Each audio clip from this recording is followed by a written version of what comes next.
Olá moçada, bom dia, tudo bem? Sejam bem-vindos de volta. Hoje, dia 28 de março, com uma meditação de Sêneca, extraída das suas Cartas Morais. Sêneca, filósofo estoico extraordinário, desse período imperial, desse período tardio das reflexões estoicas, a gente chama de período romano da filosofia estoica, com uma reflexão intitulada Covardia é um problema de planejamento. Covardia é um problema de planejamento. Cito Sêneca. A vida sem um planejamento é errática. Assim que se adota um planejamento, princípios se tornam necessários.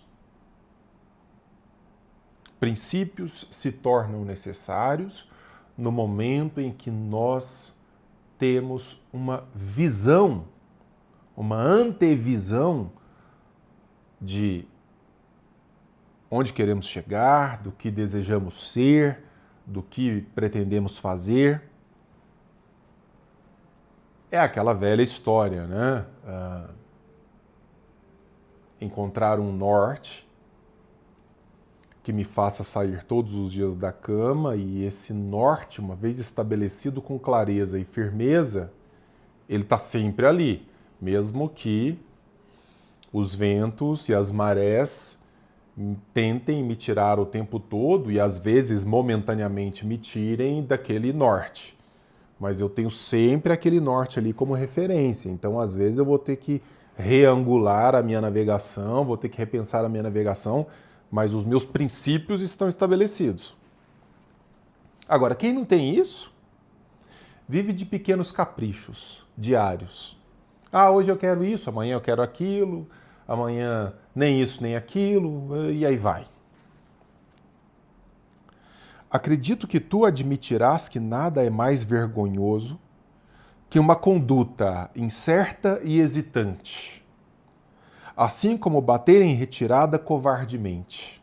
O que significa dizer, bater em retirada covardemente significa sair da batalha antes da hora.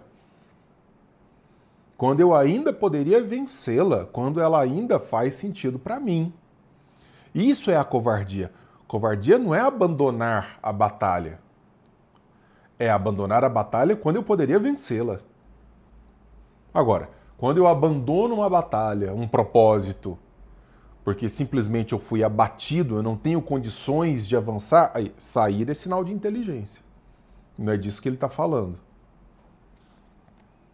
Isso acontecerá em tudo na nossa vida, a menos que removamos as falhas que se apoderam de nossos espíritos e os detêm, impedindo-os de seguir em frente e se empenhar o máximo possível e colocarmos o máximo de empenho nessa tarefa, que é a mais bela tarefa de todas. Agir de forma escorada em princípios, de maneira decisiva, de maneira resoluta, e não ficar, de onde veio o tiro hoje? De lá. Então agora corre para lá. Não, mas será que não é mais importante correr para lá? Então, pessoas que não sabem o que fazer, porque não tem um propósito de vida. Tem uma passagem da filósofa Ayn Rand, alguns de vocês me conhecem por causa da Ayn Rand, dos livros que eu escrevi sobre ela, que numa entrevista à revista Playboy, nos anos 60, o entrevistador diz assim, ela falando de vida com propósito, e ela fala assim, e o entrevistador pergunta a ela, mas não é perigoso isso? Por exemplo, Hitler era um homem de propósito. Mussolini era um homem de propósito. Esses homens tinham propósitos muito bem estabelecidos, e você está dizendo que na vida a gente tem que ter propósito. Não é um problema do propósito que nós temos? Aí ela dá uma resposta que eu adoro, que ela diz o seguinte, esses homens não eram homens de propósito. Um propósito racional, um propósito sensato, não é um propósito que conta com a eliminação física de pessoas. Não é um propósito que depende de caprichos emocionais ao sabor dos ventos. Não, eu vou invadir aquele país, eu considero aquele sujeito desprezível, então eu vou matá-lo, eu vou promover um holocausto. Então ela vai dizer, não confunda. O propósito, ele é marcado por uma racionalidade e por uma compreensão ajustada da realidade. Isso é ser propositivo. Do contrário, o sujeito ele pode ser muito empenhado na realização de caprichos e não de propósitos.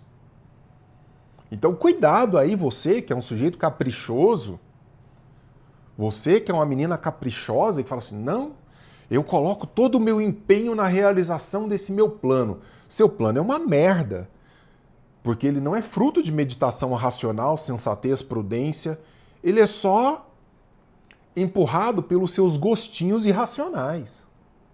Isso não é propósito.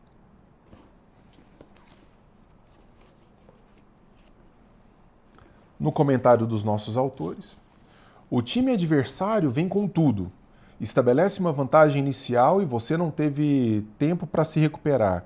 Você se dirige para uma reunião de negócios, é pego desprevenido e a coisa desanda. Uma conversa tranquila descamba para uma briga aos gritos. Você trocou de curso no meio da faculdade, teve de recomeçar as disciplinas e se formou tarde. Parece familiar? É o caos que decorre da falta de plano, de entendimento. Cuidado! Os gregos tinham clara noção da imprecisão do porvir. O porvir é incerto. Então o Sêneca não está aqui falando do tipo, a vida é matematizável. Não, mas algum plano a gente tem que ter. É claro que planos têm que ser revistos, recalculados, em função de elementos da realidade sobre os quais eu não tenho controle. A gente está vendo isso daqui o tempo inteiro. Mas sair assim, de maneira atabalhoada, atropelando tudo. Que curso que você quer fazer na faculdade? Ah, pode ser engenharia aeronáutica ou ciências sociais. Bom, você já começou mal, você deve estar fumando crack para fazer uma escolha entre coisas tão diversas. Quer dizer, não, mas peraí, vai fazendo um processo dialético que vá afunilando aquilo com prudência, sensatez e inteligência. Do contrário, você está fazendo escolhas impulsionado por pressão social, por achismo, de novo, por qualquer forma de capricho.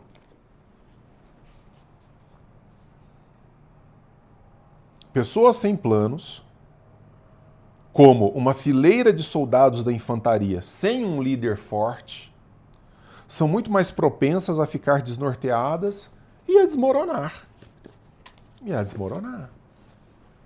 Então, a gente está falando de propensão.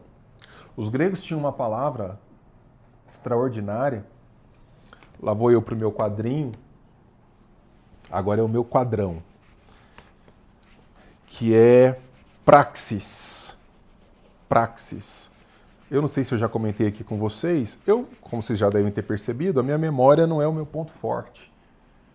As pessoas acham que eu guardo dados assim aos milhares. Talvez eu guarde, mas eu tenho sempre a impressão de que meu cérebro é um negócio que não guarda nada. Impressionante. É seletivo, amor? A Bárbara fala que eu tenho memória seletiva. Aquilo que me interessa eu guardo, o que não me interessa vai tudo para a lixeira. Pode ser. Vou escrever aqui primeiro em grego clássico. E agora eu vou fazer a transliteração. Praxis, está aqui. Pois bem, olha que bonitinho. Praxis. Praxis. Esse termo, na literatura grega antiga, envolve a realização, a prática. Nossa, mas amor, apareceu um mosquito aqui agora na coisa, mas parecia um caça F-16 voando aqui na minha cabeça. Acho que ele já foi embora. Esse termo praxis envolve elementos de incerteza relativos à realização de uma determinada tarefa. Eu gosto sempre de usar uma imagem quando eu vou falar de praxis, imagine que você vai atravessar uma floresta de 10 quilômetros. Uma floresta que você não conhece. Isso é a vida. A floresta é a vida. E praxis é esse empenho que você vai empreender, é esse esforço que você vai empreender, essa tarefa de atravessar a floresta. O que você faz? Você dá uma olhada. Então, árvores ali. Ih, rapaz, ó, tem onça, cobras. Tá.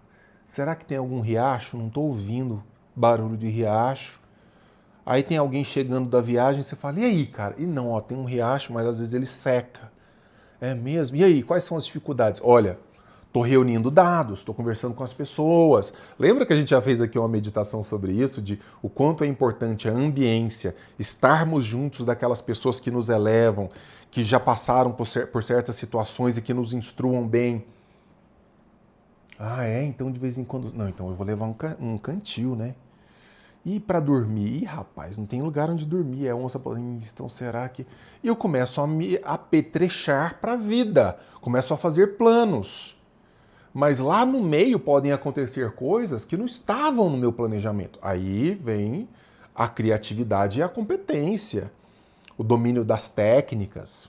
Então, e como saber não ocupa espaço, quanto mais nós sabemos, mais competentes nós somos na realização da tarefa de atravessar a floresta. Isso é planejamento, isso é planejamento. Agora, quando você me fala assim, ou eu faço isso, ou eu faço aquilo que é diametralmente oposto na vida, o que você está me dizendo é, filho, você não está sabendo nem se você quer atravessar um deserto ou uma floresta. Você não está sabendo nem isso. Como é que você vai começar a se movimentar nesse sentido? Então, atenção a isso, atenção a essas aptidões, aquilo que realmente chama a sua atenção, ao seu princípio orientador, para fazer um bom planejamento, tanto quanto possível, levando em consideração que planejamento não é a descrição certa e acabada do que você vai enfrentar, mas para você realizar a tarefa da melhor maneira possível.